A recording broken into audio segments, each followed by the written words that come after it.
Hi everyone, welcome to today's Zoom Live home workout. It's Keeziah here. I'll be taking you through a short warm-up and then going through 6 exercises thoroughly with you, and then at the end showing you how you can structure this into a basic home workout. Alright, so getting straight into it, our warm-up will consist of high knees, star jumps,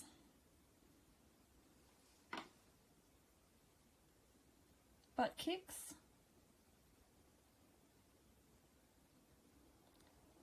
chest tugs,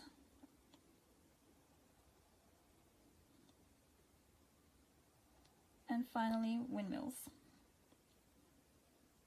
So with each of these we're going to perform them for 30 seconds each, and we're going to try and not stop in between, so we're just going to get through these all in one go, 30 seconds each. I'm going to have a timer on the screen for you, and with each video coming up I will also show you some alternative exercises that you can do instead of the ones shown.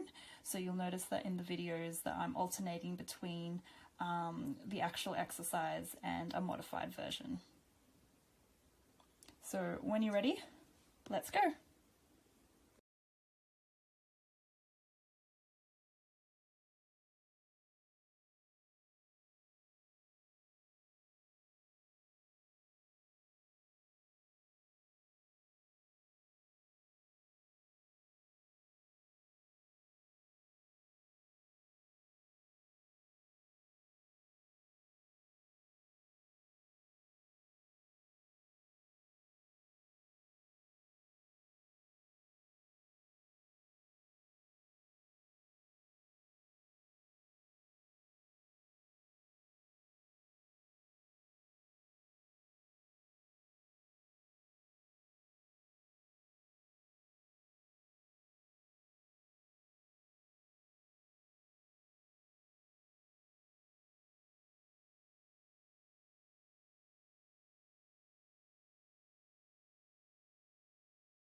So today's key exercises are squats, mountain climbers, push-ups, Russian twists, glute bridges, and bicep curls. So with each of these I'm going to show you how to do them correctly, and so the next few slides is going to be videos of each of these exercises. I'm going to be going through the technique quite thoroughly, as well as showing you some modified versions of each of these exercises.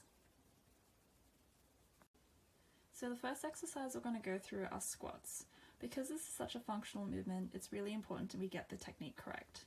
So the key points here are to have the feet shoulder width apart, knees relaxed, and you want to push your bottom and hips back first and then bend the knees. As you come up, squeezing the glutes. Here's a modified version you can do if you can't do a full squat. These are called mini squats, so we're just going about quarter to halfway down, then coming up again, squeezing at the top. Otherwise we can do a sit to stand on a chair, Same thing, sitting down, squeezing the glutes as we come up. So with sit to stands, if you can't do it without holding on, that's okay. You can put your hands on the chair or on your thighs or on your knees to help you come up, but you still want to make sure that you're putting even pressure through both feet, pushing through the heels, and then standing up, squeezing the glutes.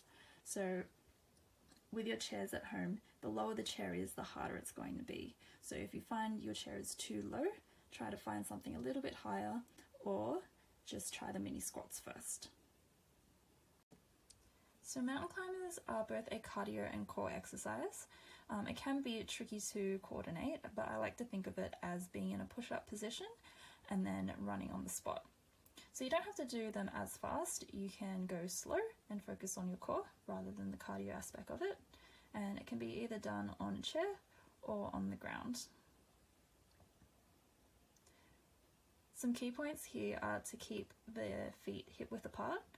The shoulders should be in line with the hands. Keep your abdominals and core muscles engaged, and keep your back straight and stable throughout the movement. So the next exercise is a push-up. The most common one we do is a wall push-up. So with this, you want to have your hands level and about shoulder height, leading in with the chest, and then pushing up through the arms and chest. The further you have your feet away from the wall, the harder the push-up will be. The next one is a push-up against a chair. So you're going to be on your knees, hands on the chair, and same thing like the wall, you want to lead in with the chest and then pushing through the arms. And then for those who want to try a push-up on the ground, the best place to start is trying one on your knees. You want to have your shoulders in line with your hands, leading in with the chest, keep your back nice and straight, push through the arms and the chest. And then those who are super keen can try a full push-up. So up onto your toes, keep the back straight, lead in with the chest, and then push through the arms. The next exercise is a Russian twist. So we're going to start seated, leaning back a little bit to engage the core muscles, and then just gently twisting side to side. So with this exercise, you should be feeling your oblique muscles working. So those are the abdominal muscles on the sides of our trunk. So the next one's done on the ground. Same thing, leaning back, keeping your eyes forward, engage the core, and gently twisting from side to side. And then a little bit harder now is to do it with the feet up and trying not to move the legs too much and just focusing on that twist.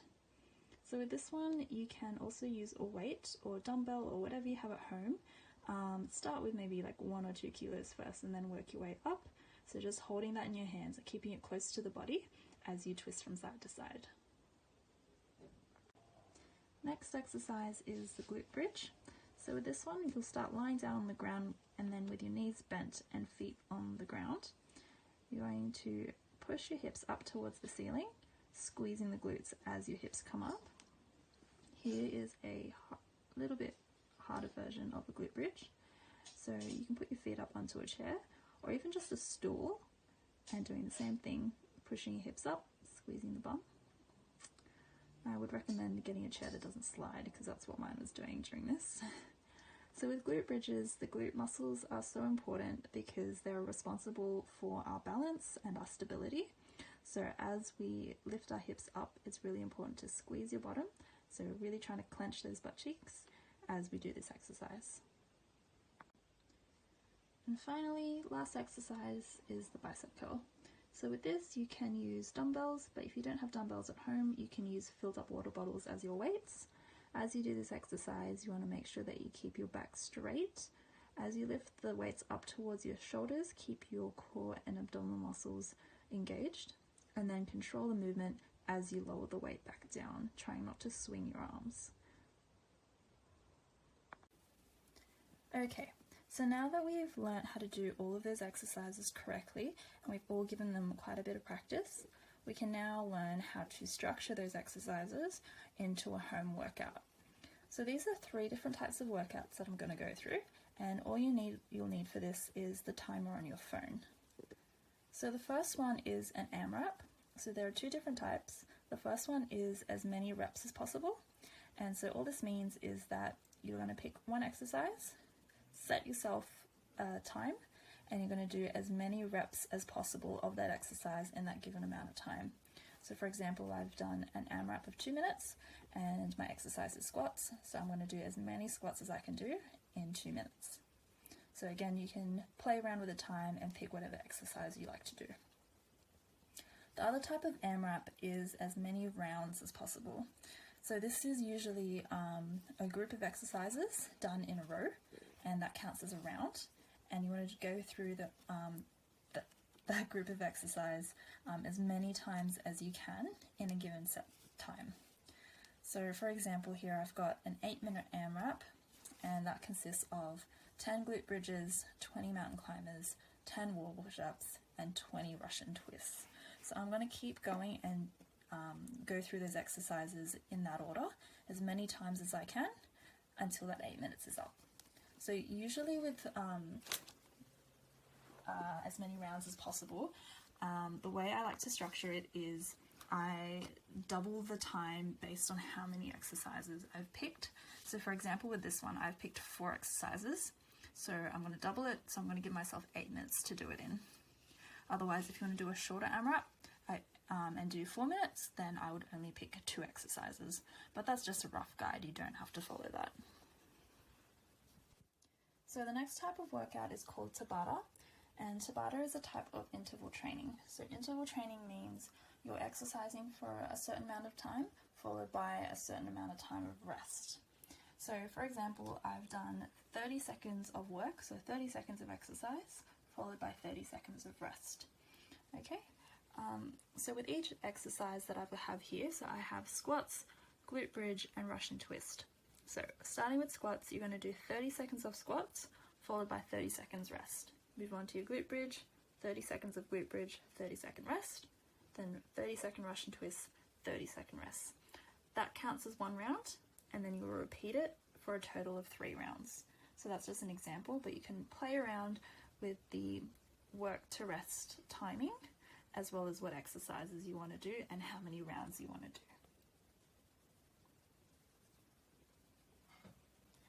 So the last workout I have on here is called an EMOM, which stands for every minute on the minute. So the example I have on here is for 6 minutes, and we're going through 20 bicep curls, 20 wall push-ups, and 40 mountain climbers. So with each exercise, we give ourselves a minute to do them. So the easiest way to do this is to set your timer on a minute rather than 6 minutes. And you start each exercise at the start of every minute. So start your timer, do your 20 bicep curls. You want to try and get them done as fast as you can, because whatever time you have left in that minute is rest. When that minute stops and your timer goes off, you start it again. Then you move on to your 20 wall push-ups. Again, do them as fast or as slow as you like, but whatever time you have left at the end of that minute is your rest. And then again, starting the timer once it hits that new minute. 40 mountain climbers, whatever time you have at the end, is rest. So that one round will actually take you 3 minutes to get through. So to do 6 minutes is technically 2 rounds. So you can structure this any way you like. You can play around with the time and change the exercises as you like. Okay, so that's all for me today. Thanks for watching and listening. I hope I've given you some helpful and handy tips, and now I'll hand you back over to Hanny.